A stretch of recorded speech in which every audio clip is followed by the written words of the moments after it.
질량이 소문자 m인 공이 왼쪽 벽과 질량이 대문자 m인 블록 사이에서 좌우로 왔다 갔다 하면서 탄성 충돌합니다.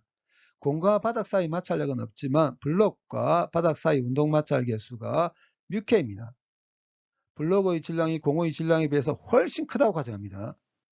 그러면 공과 블록 사이의 n번째 탄성 충돌 직후에 각각의 속력, 공이 결과적으로 멈출 때까지 블록은 오른쪽 방향으로 얼마만큼 움직이는지, 공과 블록의 탄성 충돌한 이후에 블록이 운동 마찰력을 받으면서 움직이다가 멈출 때까지 걸린 시간들의 전체 합을 구해 보도록 하겠습니다. 공이 V0의 속력을 가지고 오른쪽 방향으로 움직이다가 정지해 있는 블록과 첫 번째 탄성 충돌합니다. 첫 번째 탄성 충돌한 직후에 공은 V1의 속력을 가지고 왼쪽 방향으로 움직이고 블록은 대문자 V1의 속력을 가지고 오른쪽 방향으로 움직입니다. 충돌 직전의 운동량은 속력 V0에 공의 질량을 곱하면 되죠. 충돌 직후의 공의 운동량은 속력 V1에 공의 질량을 곱하고 공은 마이너스 X 방향으로 움직이죠. 첫 번째 탄성 충돌한 직후에 블록의 운동량은 속력 대문자 V1에 블록의 질량을 곱하고 블록은 플러스 X 방향으로 움직입니다. 운동량 보존돼야 되죠. 충돌 직전에 블록에서 공을 보면 공은 V0의 속력을 가지고 블록을 향해서 접근하는 것을 보이죠. 충돌 직후에 블록에서 공을 보면 공은 이만큼의 속력을 가지고 마스 X 방향으로 멀어지는 것을 보입니다. 탄성 충돌이라고 했습니다. 탄성 충돌이 일어날 경우 충돌 직전의 상대 속도와 충돌 직후의 상대 속도 사이에 이런 관계가 있죠. 그래서 전개하게 되게 되면 충돌 직전과 직후의 속력 사이 관계가 이렇게 나오게 됩니다. 그러면 이 두 식을 이용해서 첫 번째 탄성 충돌한 직후에 공의 속력을 구해보면 이렇게 되고 블록의 속력을 구해보면 이렇게 됩니다. 여기서 분모와 분자를 블록의 질량 대문자 m으로 나눠버리겠습니다. 대문자 m분의 소문자 m, 입실론으로 표기하겠습니다. 그러면 이렇게 쓸 수 있거든요. 블록의 질량이 공의 질량에 비해서 훨씬 크다고 가정했습니다. 그러면 입실론이 1에 비해서 훨씬 작겠죠. 그렇기 때문에 분모에 있는 1 플러스 입실론의 마이너스 1성을 1 빼기 입실론으로 쓸 수 있습니다. 그러면 분자에 있는 녀석과 같이 해서 이렇게 쓸 수 있거든요. 1에 비해서 입실론이 훨씬 작습니다. 그래서 근사적으로 이렇게 쓸 수 있습니다. 여기서도 분모와 분자를 대문자 m으로 나누겠습니다. 그럼 이렇게 되거든요. 1 플러스 입실론의 마스 1성을 이렇게 바꿔버리겠습니다. 그런 다음에 전개하면 이렇게 되거든요. 입실론이 1에 비해서 훨씬 작습니다. 1에 비해서 훨씬 작은 녀석을 제곱하게 되면 더 작아지게 되죠. 무시해버리겠습니다. 그러면 첫 번째 탄성 충돌한 직후의 블록의 속력을 이렇게 쓸 수 있습니다. 첫 번째 탄성 충돌한 이후에 공은 V1의 속력을 가지고 마이너스 X 방향으로 움직이다가 왼쪽 벽과 탄성 충돌한 이후에 V1의 속력을 가지고 튕겨 나옵니다. 그리고 블록은 V1의 속력을 갖고 출발해서 운동 마찰력을 받으면서 움직이다가 멈추게 되거든요. 그래서 이렇게 이제 두 번째 탄성 충돌이 일어납니다.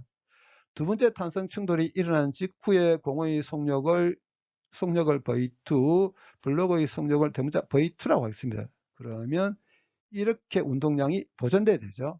그리고 앞선 것과 유사하게 두 번째 탄성 충돌이 일어나기 직전과 직후의 속력 사이에 이런 관계가 있거든요. 그러면 이 두 식을 이용해서 두 번째 탄성 충돌한 직후에 공의 속력 V2를 구해보면 이렇게 됩니다. 블록의 속력 구해보면 이렇게 되거든요. 여기서도 분모와 분자를 대문자 m으로 나눠버리겠습니다. 그러면 이렇게 쓸 수 있거든요. 근데 이미 V1이 이렇게 되는 걸 알고 있습니다. 대입하겠습니다. 그렇다면 두 번째 탄성 충돌하는 직후에 공의 속력을 이렇게 쓸 수 있습니다. 여기서도 분모와 분자를 대문자 m으로 나눠서 정리하게 되면 이렇게 쓸 수 있거든요. 여기는 V1에 녀석 대입하겠습니다. 두 번째 탄성 충돌하는 직후에 블록의 속력을 이렇게 쓸 수 있습니다. 그럼 두 번째 탄성 충돌한 이후에 공은 V2의 속력을 가지고 왼쪽으로 움직이다가 왼쪽 벽과 탄성 충돌해서 V2의 속력을 갖고 튕겨나옵니다. 그리고 블록은 움직이다가 또 멈추게 되죠. 이제 세 번째 탄성 충돌이 일어납니다.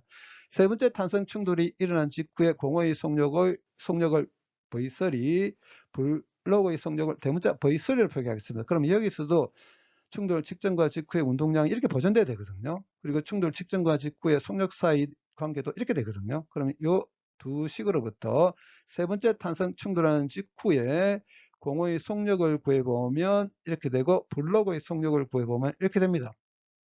여기서도 분모와 분자를 대문자 m으로 나누겠습니다. 그래서 정리하게 되게 되면 이렇게 됩니다. V2가 이렇게 된 거 알고 있거든요. 대입하면 이렇게 됩니다. 여기서도 분모와 분자를 대문자 m으로 나누겠습니다. 그래서 정리하게 되면 이렇게 되거든요. 여기 있는 V2에 녀석 대입하겠습니다. 그러면 세 번째 탄성 충돌하는 직후에 블록의 속력이 이렇게 됩니다. 그렇다면 n번째 탄성 충돌한 직후에 공의 속력은 이렇게, 블록의 속력은 이렇게 되겠죠. 결과적으로 공은 V절의 속력을 갖고 움직이다가 멈추게 됩니다. 블록은 처음 위치로부터 D만큼 움직였다고 하겠습니다. 이렇게 될 때 에너지적으로 어떤 일이 생기냐면, 공이 처음에 갖고 있던 운동에너지가 블록과 바닥 사이에 열로 전환되게 됩니다. 블록과 바닥 사이의 열은 운동마찰력의 크기에 움직인 거리 D를 곱하면 되거든요. 운동마찰력의 크기는 블록의 무게의 운동마찰력을 곱하면 됩니다. 그래서 여기서 D를 구해보면 이렇게 됩니다. 이제 각 충돌 후 블록이 멈출 때까지 걸린 시간들의 합을 구해보도록 하겠습니다. n번째 탄성 충돌한 이후에 블록의 속력은 어떻게 변하냐면, 대문자 Vn의 속력을 갖고 출발해서 운동마찰력을 받으면서 움직이다가 멈추게 되거든요. 그렇다면 n번째 탄성 충돌한 이후에 블록의 운동량의 변화량은 이렇게 되죠. 운동량이 이렇게 변할 때까지 걸리는 시간을 델타 Tn이라고 했습니다. 그러면 운동량의 변화량은 델타 Tn에 그동안 작용한 힘을 곱한 것과 같아야 되죠. 운동량의 변화량이 이렇다고 했습니다. 그리고 델타 Tn 동안 작용한 힘은 마이너스 X 방향으로 운동마찰력이 작용하죠. 그래서 델타 Tn을 구해보면 이렇게 되거든요. 운동마찰력의 크기가 이렇게 된다고 했습니다. 블록의 질량 없애버리겠습니다. 그런 다음에 델타 Tn을 구해보면 이렇게 됩니다. 이 녀석을 첫 번째 탄성 충돌한 이후부터 다 더해버리면 됩니다. 근데 여기에 n 빼기 1이 있거든요. n이 1일 때가 0 되죠. 그래서 더하기를 이렇게 바꿔서 0부터 하겠습니다. 이 녀석을 이용해서 이 더하기를 이렇게 쓸 수 있거든요. 분모가 2 입실론이 되게 되죠. 그래서 이 입실론 없애버리겠습니다.